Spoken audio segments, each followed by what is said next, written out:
Hey Burns, how are you today? I'm doing okay, Dick. Good to see you.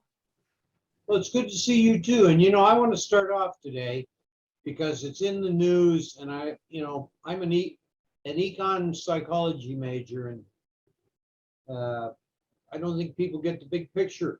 Inflation. I'm going to give a quickie course on what's causing the inflation. Basically, anytime you have an increased money supply and a decreased supply of items, prices are going to go up. History has shown it. So why do we have the worst inflation in 40 years right now? Biden gave up a whole bunch of money for people to spend on limited supplies, and the prices went up. How could this have been prevented? I think that the Federal Reserve Bank should have started to raise interest rates quite a long time ago. Now, yeah, that would have hurt people trying to get a new mortgage. Those that already had a mortgage, no problemo. It would have made it harder to buy a car, a lot of other things. But is that worth the price of, of going through what we're going through now? And I would argue pay the price, raise interest rates, slow the economy down. And I think that's the only solution. Simple supply and demand. That is a quickie course. I don't disagree with anything you just said. For those who don't know, Dick and I went to college together. I minored in economics. And so I thought you majored in card playing. Oh, I majored in that. I majored in yearbook editing. I did a lot of things that didn't really have a lot to do with education. And it wasn't until I got to grad school that any of it really started to make sense. I was not a super student. If you had asked me a year after I got out of Claremont, was it worth it or whatever, I would have said, I don't have a clue. And then sometime after grad school or in grad school, all of a sudden, according to some, I blossomed. I The wrote. light bulb went off, huh? Well, I'm not really sure what happened. But that brings me a point. If people we know they aren't teaching history in school anymore. They're probably not even teaching economics because I had several students who told me as long as you got checks in your checkbook, you got money. You know, and if people would look back at this, they would understand what's happening. I mean, it has happened before. Yeah, for people our age, the Carter years come to mind. Uh, I was just But going to say that. That's a prime example. Mortgages went up to what, 14%? yeah, and the gas lines. Remember the gas lines? Oh, the gas lines. I was in Europe, but there were no drive days, gas lines. I mean, unbelievable. Well, right now as we speak, Dick, the rate of inflation is the highest it's been in 40 years, Yes. and there's no light at the end of the tunnel. And as but one example of what's going to exacerbate what you just described is happening, is Biden has just announced that he is going to ask the Democratic Congress uh, for legislation or an appropriation, I should say, to increase the salaries of all federal employees by 4.7%. And that increase would be effective January 1st of next year. So he wants to get it in and approved before the midterm elections, which are likely going to chase the Democrats out of their majority position. Well, But any, there again, that is exactly what you're talking about. Anytime you raise wages, for example, I just got a survey from my state representative. What do I think about raising the minimum wage to $18? You know, it sounds like a great idea, but anytime you raise the minimum wage, the prices that businesses charge are going to go up. So it's inflationary. I mean, it's counterintuitive. You really have to realize that's what's going to happen, and then you have to realize whether or not you want to pay the price. I mean, do you want people, Hawaii being a prime example, do you want people to continue to hold down 3 jobs just so they can rent a house to stay in? No, probably not. But on the other hand, if you raise their wage and prices go up more, it's a zero-sum game. Yeah. Well, anybody who follows what Joe Biden has been doing in his first year in office, and it's not that different from what Democrats have historically done, but it's if you perceive an issue, throw money at it without any regard for what that impact might be in other aspects of American society, the economy, and so forth. And there isn't a week that goes by that you don't hear that Biden hasn't, spent millions, if not billions, on something. And the typical American is left scratching his or her head as to how he figures he can do that with all of the issues that are afoot in the country. And one prime example, and I believe I'm correct in this, but the inflation rate, which is the highest in 40 years, the way the government calculates it, it excludes the cost of groceries. And we all know when we go to the grocery store that it's crazy. You have a combination of terribly high prices, and a lot of shelves are empty due to the supply chain crisis. And the other thing is the cost of fuel is not in that inflation rate. So regardless of what the percentage is that is, announced by the government and written up by the media, it's even worse than it seems. And to the vast majority of Americans right now, it's crippling because it takes the value of your dollar or your wages and it knocks it down. Inflation is a tax.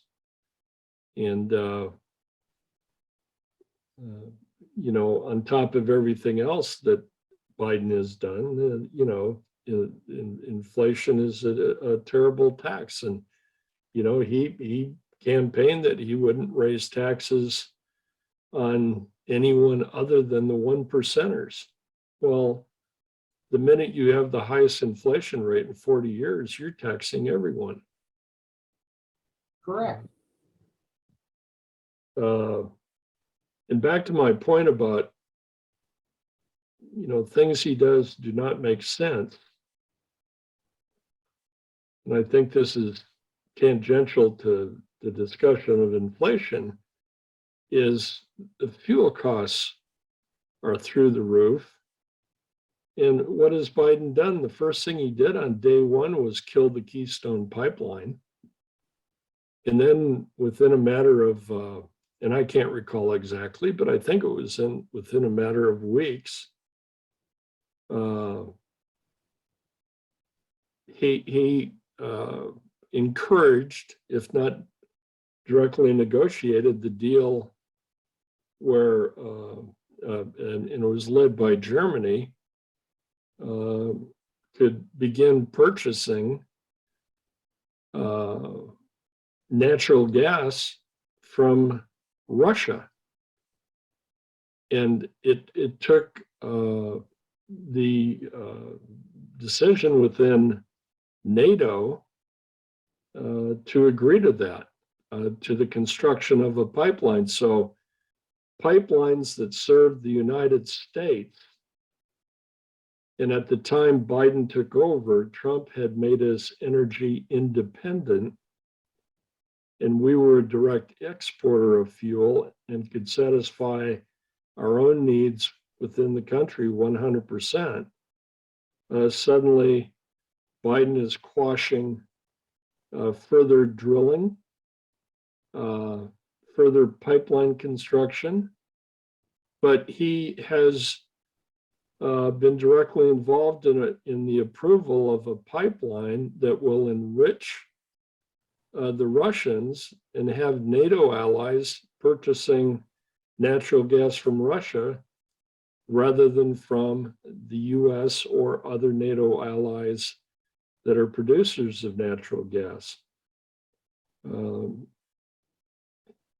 mean, if you think about that, that is either the height of foolishness or it's being done purposefully to weaken the US.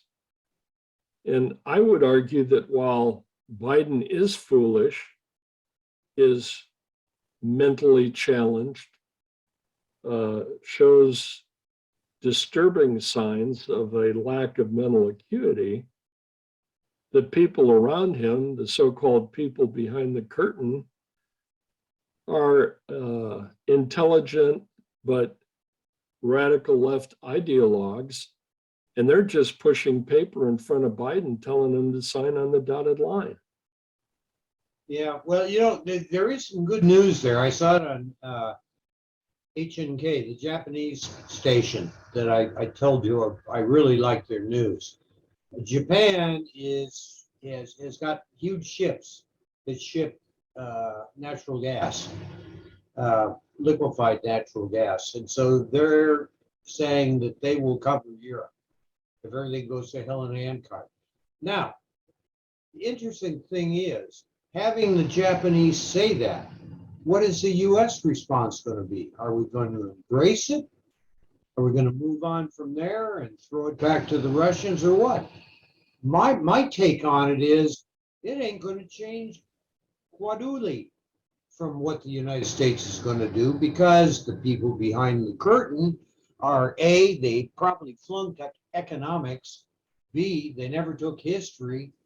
I mean, that's what really bothers me.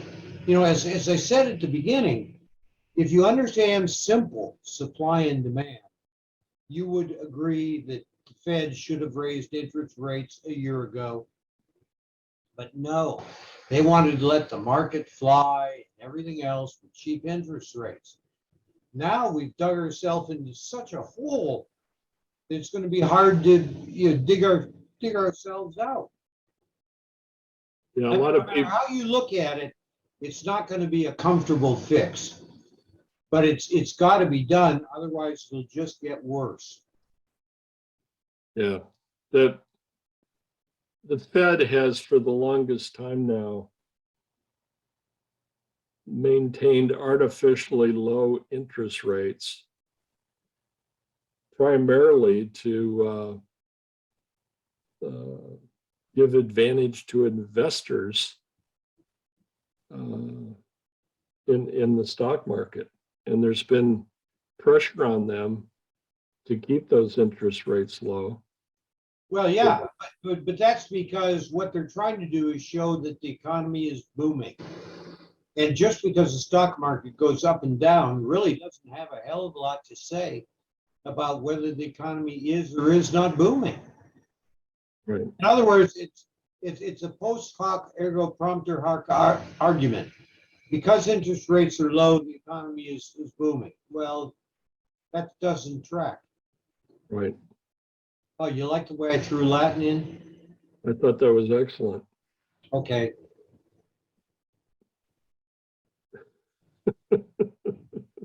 So, you know, the question becomes, and I ask you this all the time, where the heck do we go from here? I mean, from the way we're heading and the way things are going, it's only going to get worse. And I don't think anybody in the Biden administration has the guts to stand up and say, do this, do that. It goes back to the point I've said many times. If you did something a few years ago and it didn't work, if you do the same thing today, it's not going to work. Well, My cousin said I can smoke. where do we go from here? We sweep the Democrats out of the House of Representatives and out of the Senate. And we do that in the upcoming midterms. In the next presidential election,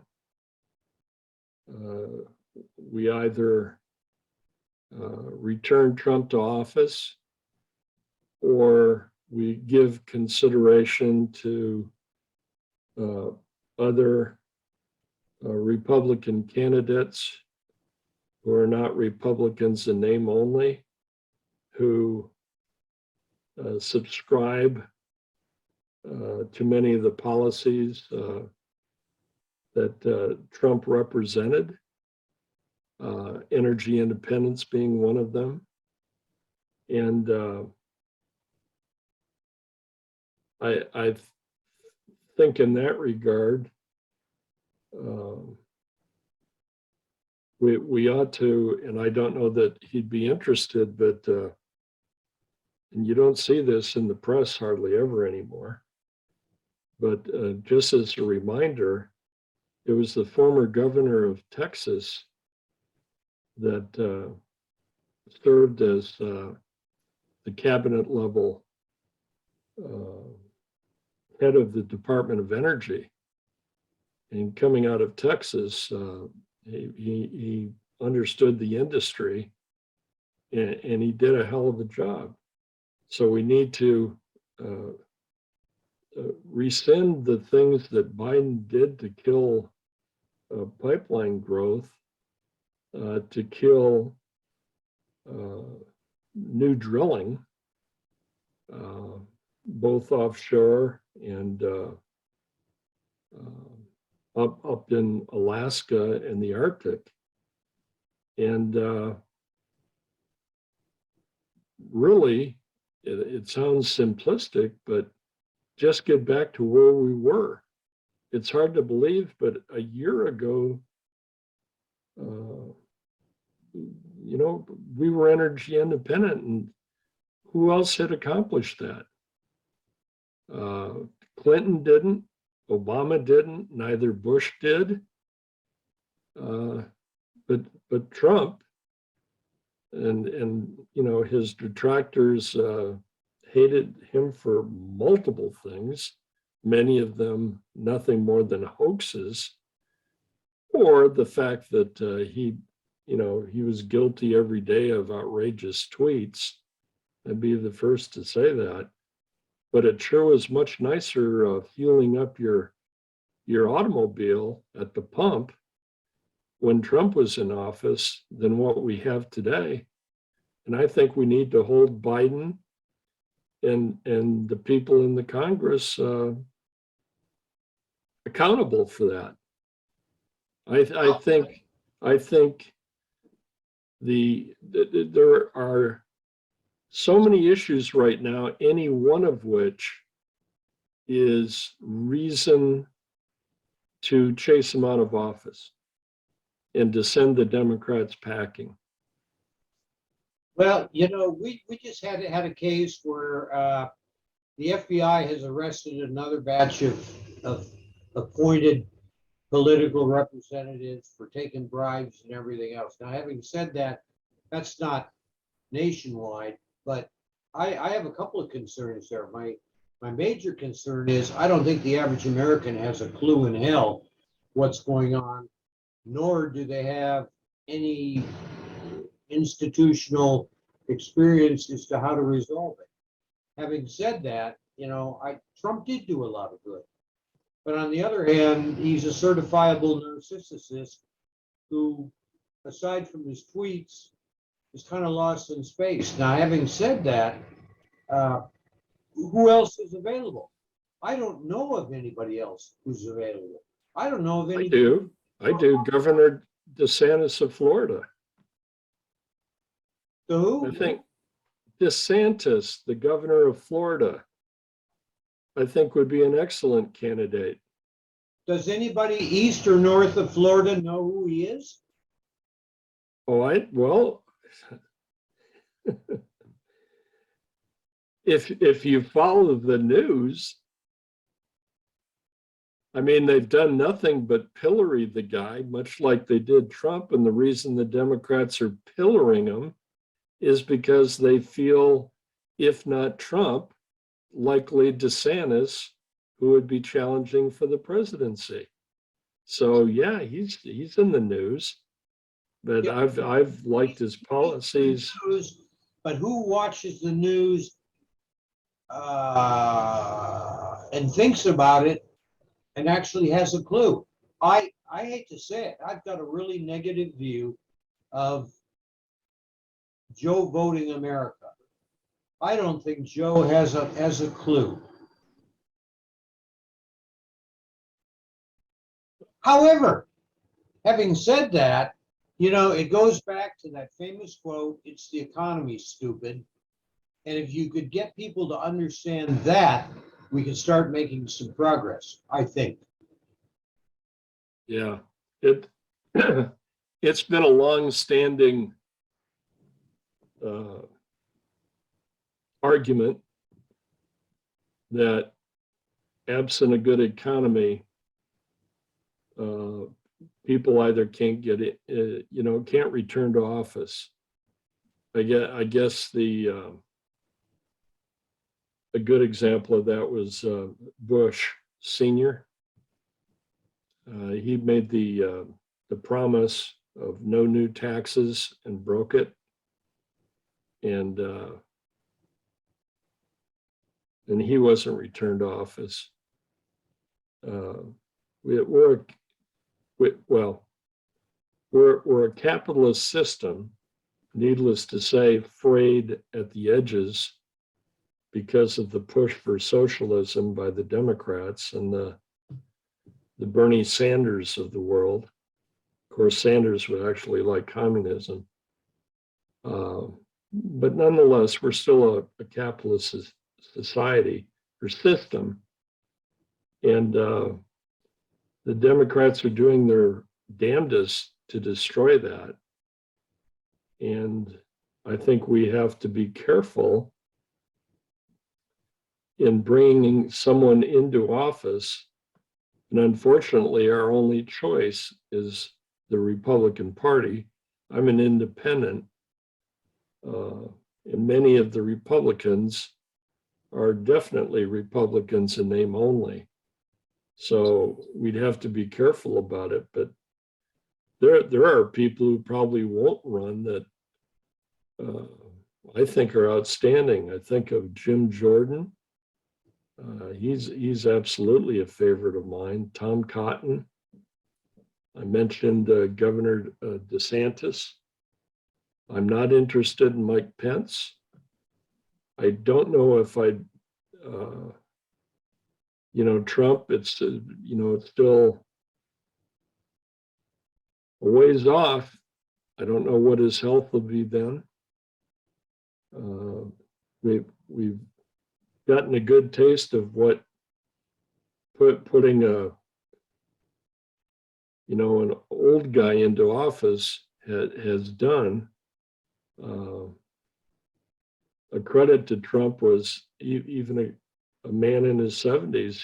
He had tremendous energy. Worked late, got out of bed early, and had a tremendous capacity for work. So I don't know. The thing that bothers me most about Trump is, but maybe this would be true of anybody in today's, political environment, but he seemed to be a lightning rod. And that constant noise from the press and the Democrats, I would just tell you that from my perspective as a citizen, it kind of wore me down. I mean, I long for the days of the Eisenhower administration, where you didn't have a headline every 2 minutes. You know, I'm for smaller government, and certainly for less government intrusion into our lives. And that's one of the terrible ironies of the Biden administration, is that they're into every nook and cranny of our private lives and our existence. And when you add it all up, it hasn't helped the country. Their whole approach is wrong. Their approach is control. And what we're all about is a nation based on freedom and liberty and the right to pursue happiness. And I don't know a lot of people who've been happy with the lockdowns and the mandates, and it seems like they live for the next COVID variant, because they would like to suggest that they're doing something for us when their singular focus is on control, as opposed to expanding the economy, ensuring our freedoms, dealing with crime on the streets, which they have not done anything with. I mean, inflation is a huge issue right now, Dick, and you're proper in citing it. But we also have the issue of crime. We have the issue of what's going on the southern border. 200 million illegal aliens just in the first year alone. And, you know, nighttime flights, placing these people all over the country, typically into red states. I mean, it doesn't take a rocket scientist to figure out why they're doing that. They want more votes from a dependent populace, and they want those votes in red states to turn them blue. And on it goes. Well, I could ask my common question, what do we do now, Mr. Buck? Well, I think I've answered that. We need to. You have, but do you think John Q. Public is going to hear you and go, okay, that makes sense, this is what I'll do? I don't think that'll happen. Okay, and I'll ask the question and then I'll answer it. So why should Dick Griggs be concerned that John Q. Public won't get it or won't vote, with some objectivity and understanding of the issues? And that's because the Democrats, and when I say Democrats, I'm as much saying the radical left, has captured the education system in our country. Now, 4 or 5 years ago, if you said captured the education system, you were thinking about the goofy stuff going on in colleges and universities across the country. But now we have crazy stuff going on even in the elementary schools. Critical race theory being but one example. So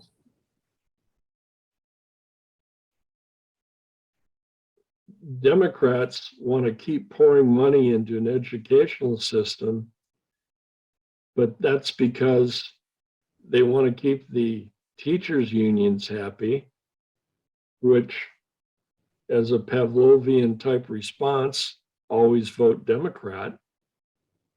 And we know from just this past year, Biden's first year in office, that from the perspective of the teachers' unions, parents don't have a right to ask questions about curriculum, to ask questions about policy. They don't want them, parents, showing up at school board meetings, or if they do, going to the microphone and asking tough questions of school board members. I mean, there have been some examples just this past week, because they don't want to deal with what these disgruntled parents are asking about. They drag them out of school board meetings because they're not wearing a mask, as an example. That way they don't have to answer the questions. And they certainly don't want them showing up and kibitzing in the classroom to see what John or Jane is hearing from the teacher. So I don't know. Look at what supposedly 81 million voters did in voting for Joe Biden. Now, I don't believe for a minute that it was 81 million legitimate votes, but, you know, a huge turnout. And anyone with a reasonable level of intelligence and an understanding of history and civics and basic politics should have been able to see that Biden was a train wreck waiting to happen. You know, 50 years in the Senate, an old boys club with no significant legislation to his name. And really the only thing he ever did was to sit on the Judiciary Committee and throw stones at Republican nominees to the Supreme Court. Well, I think he also passed a bill to name a post office. Yeah, well, you're likely right in that. I think you're right, Dick. But whether you like Trump or not, in the debates, he foretold what was going to happen if Americans were foolish enough to elect Joe Biden. And nobody's giving him credit, but what he said has come to pass.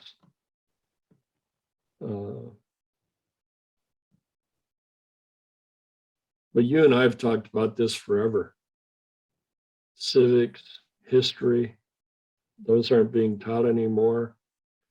That's compounded by the fact that journalism no longer exists in the country. I mean, intelligent people who had some grounding in civics and history, you used to be able to turn to major publications, newspapers and journals, and you know, weigh the issues and who could best deliver the results the country needed. And that's a thing of the past. I don't watch the nightly news.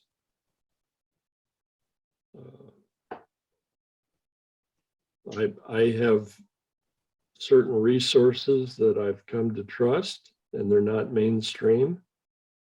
I'm sure not going to read the Washington Post or the New York Times or the Los Angeles Times, or God forbid, the San Francisco Chronicle, to make my decisions about political candidates. And Dick, when you talk about the point you're making, I'm in thorough agreement with. Why is Nancy Pelosi in office? One of the most disgraceful congressional districts in the country is the one she's in charge of. And yet she's running again, now in her early 80s. She may not be Speaker of the House again because they won't be the majority party, but by God, she's not going to go home and, retire and be a grandmother. How did Democrats get away with that? And why do people return them to office? And why did the majority of Catholics vote Democrat when the Democrats are absolutely for abortion, including late-term abortion, right up to birth? And why did a majority of Jewish people vote Democratic tickets when the Democrats absolutely hate Israel? I remember when Obama had the prime minister of Israel forced him to come into the White House through a back door. I mean, as a way of demeaning his counterpart before he had a meeting with him. I don't get it, but you're right. The reasons for it, I can only speculate. Well, I don't understand. You might say I'm right, but I mean, it just defies logic. Why do people vote Democrat? If somebody would get off their butt and write a book on that, a good textbook, or maybe do some analysis, we'd be able to figure it out. The only reason I know is if I vote Democrat, I'll get a free phone and more money. I think that's the only reason, because I don't think, again, Joe Voter has a clue on party platform or much of anything else. Well, I agree. I mean, the whole reason that the Democrats are so interested in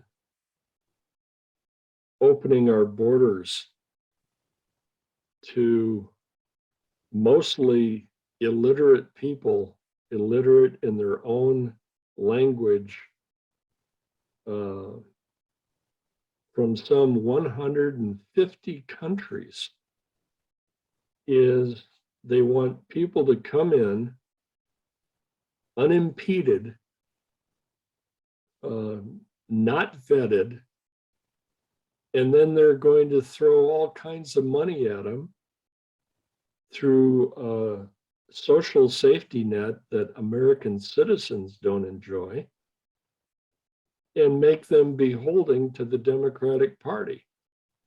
And then because they're basically illiterate, they won't have their thinking hats on when they do vote. But to answer the question of what do we do about it, and aside from my comment about writing a book, I would think that it's the Republicans that ought to take on these issues and ought to address these issues, but they're not. Dick, again, I agree with you. The Republican Party confounds me, with the exception of a handful. And by the way, when I mentioned some Republicans by name earlier, I didn't mention Ted Cruz. And the reason I didn't, if I had a choice, and it'll never happen, but I'd rather see Ted Cruz on the Supreme Court than in the Oval Office. But nonetheless, he would make a good president. But I think he would be a lightning rod, much like Trump is. So that's why I excluded him. But I probably wouldn't be able to count on more than the fingers of my two hands people that I think in the Republican Party are actually working on our behalf and proposing and fighting for an agenda that would really help the country. And you know, one of the saddest things, Dick, is that it's the rare politician in Washington, or certainly in a major metropolitan area or a state house, that has a real understanding of the American founding and our Constitution and the nexus between the Declaration of Independence and the Constitution.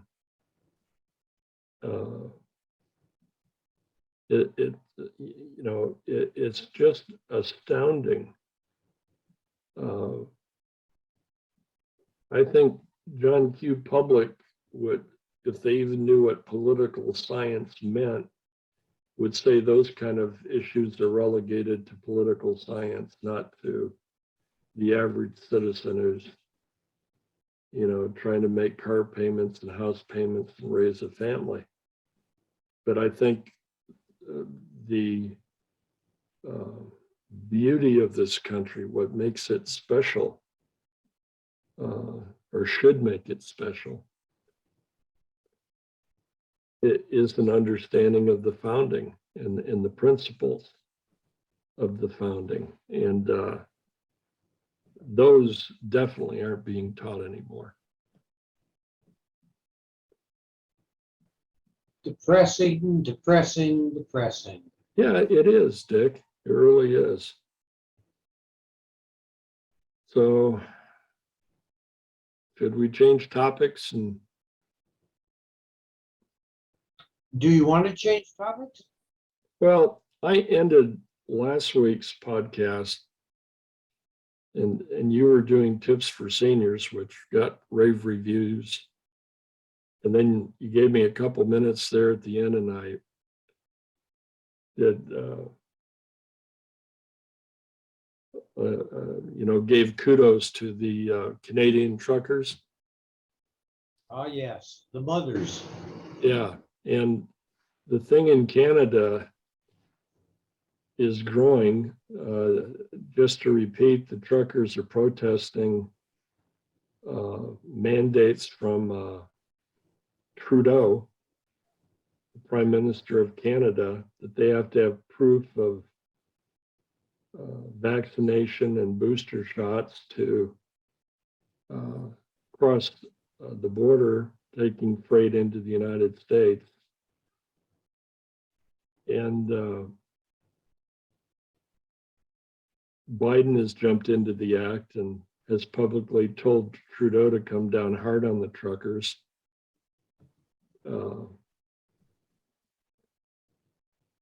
But a lot of the protests had been in Ottawa. Now there's several examples, but it's very active in Alberta. That's one of the more conservative provinces of Canada. The thing that I think's got Biden interested now is the truckers have stopped traffic on the bridge from Windsor, Canada, into Detroit. So this protest is now affecting the automobile industry. But it could be easily resolved. Instead of basing these mandates on bullshit, they could base them on science, and on the basis of science, let these men and women work, and without the strong hand of government dictating to them what they have to do in the cab of the truck. And my hat's off to them, because this is in many ways Canada's version today of the Boston Tea Party in American history. It's common everyday citizens protesting an example of an overweening government strong arming them in their private lives. And so, you know, to me, what's being led by Canadian truckers and is now, I know it's begun in New Zealand and some Western European countries. I mean, this thing is spreading now internationally. And I think it's democracy in action. And of course, the elites think only elites control democracies, not the common man. And when I say common man, I mean common woman as well. You know, most truckers, almost all truckers, are middle class, blue collar workers. And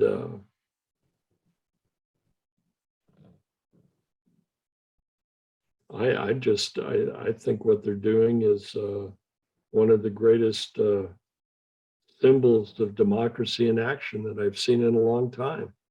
Well, let me interject something here. For those that might be listening to Bernie, you might go, well, yeah.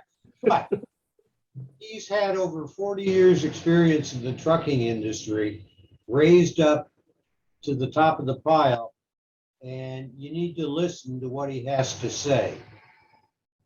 Well, thanks for that, Dick. Well, you wouldn't have said. I mean, in many companies in the transportation logistics industry, there are companies that senior management is far too removed from the concerns of everyday truckers.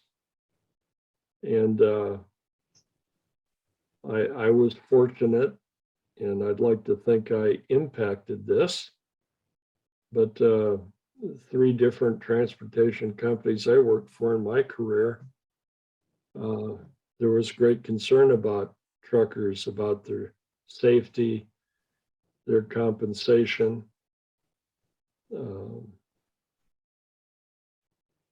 their interaction with customers, their interaction with management. Were we perfect? No. But were we trying to do right by the men and women in our industry? Yes. And statistically, over 70% of the goods that Americans need and buy are moved by truck. The balance, something a little less than 30%, are moved by airline, railroads, and barges. So if the truckers tomorrow said enough, whether they're in Canada or in America, and they just flat, and most truckers are not union, and a lot are they're independent contractors, they're not company employees. But let's just say hypothetically that they said enough. You're not going to strong arm us, and I guess our protest isn't working, and you're going to try to put the hammer on us, so we're going to shut down and try to find other work. The economies of the US and Canada would be absolutely crippled. And Americans would feel it immediately. And if you think the supply chain crisis is acute right now, you have no idea. It'd be cataclysmic. Okay, let me ask though my famous question. How do we fix this mess? Real easy. I I thought I said it, maybe I didn't. Tell the truckers they don't have to have proof of vaccination. But The it's- current virus we're dealing with is the Omicron virus. If you have the 2 shots and a booster, let's say the Moderna or the Pfizer, you can still contract COVID and you can still pass COVID on to other people. What you hear from the Fauciites of the world and the CDC is bullshit. Just as masks are. The masks that you see people in Congress wearing are usually they're fashion plate masks made of cloth. And the minute they get away from the cameras, they remove the damn things. And of course, cloth is proven to be totally unaffected. That's right.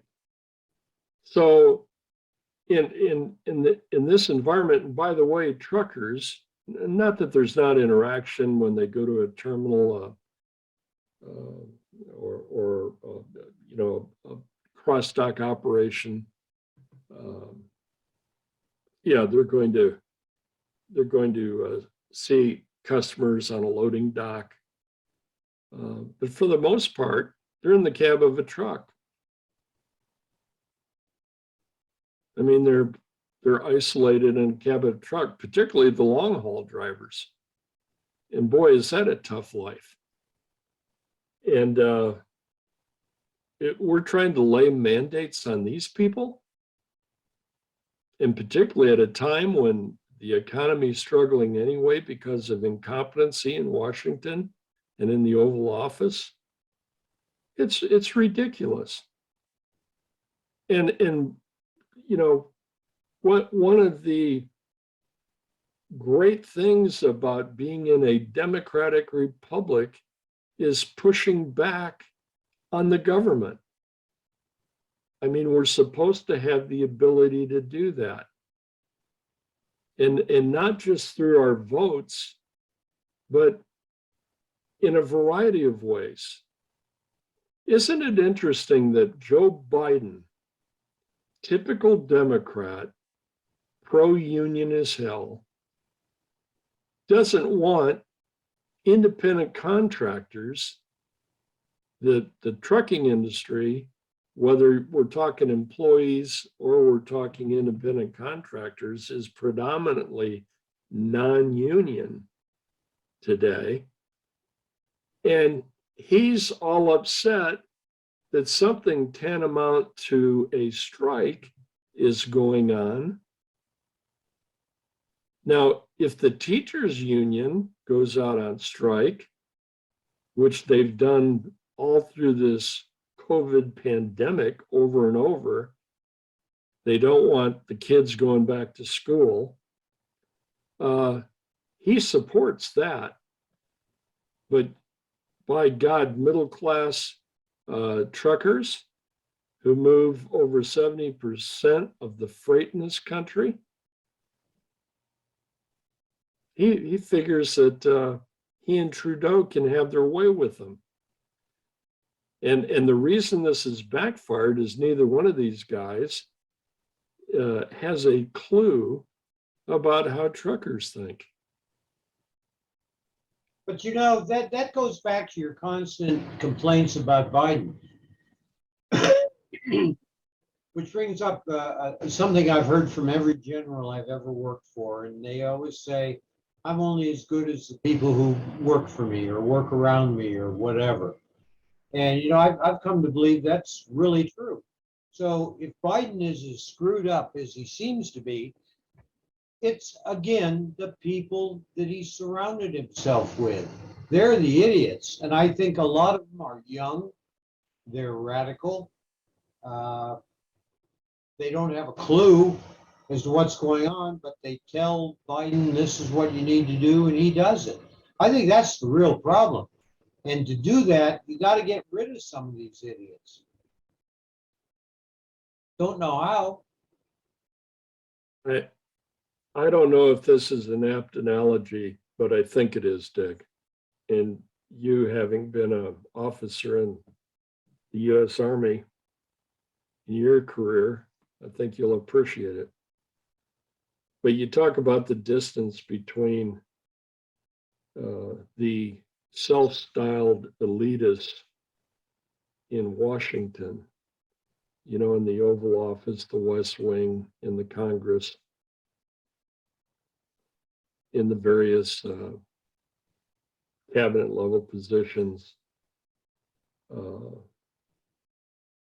and the antipathy they're showing towards truckers.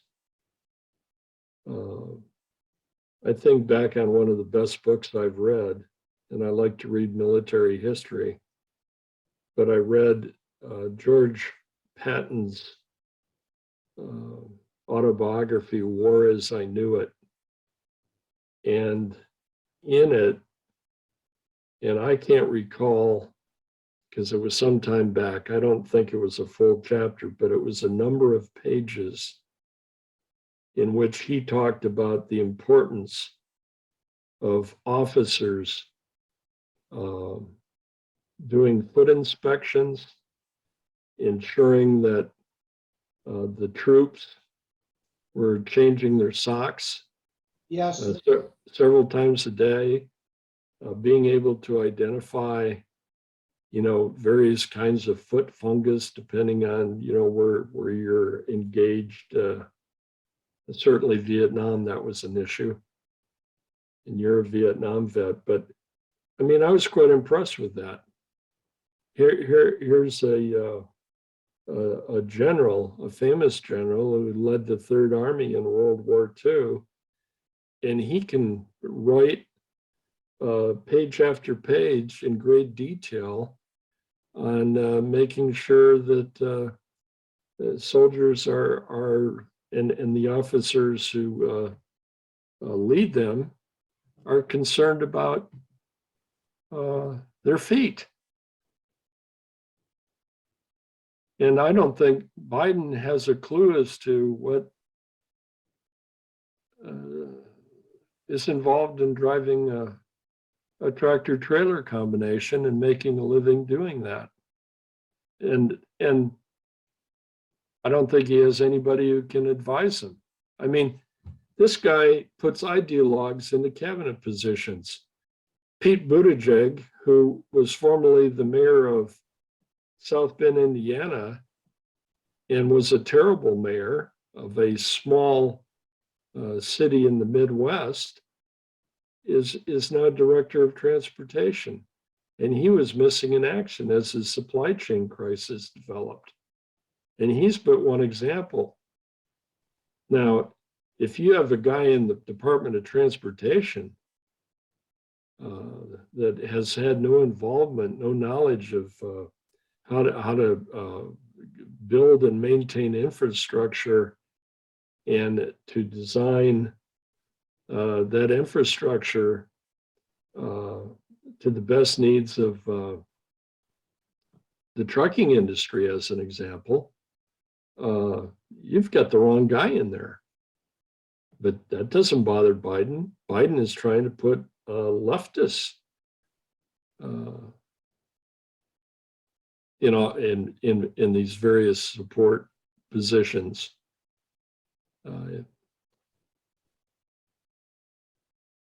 It's really, the whole thing is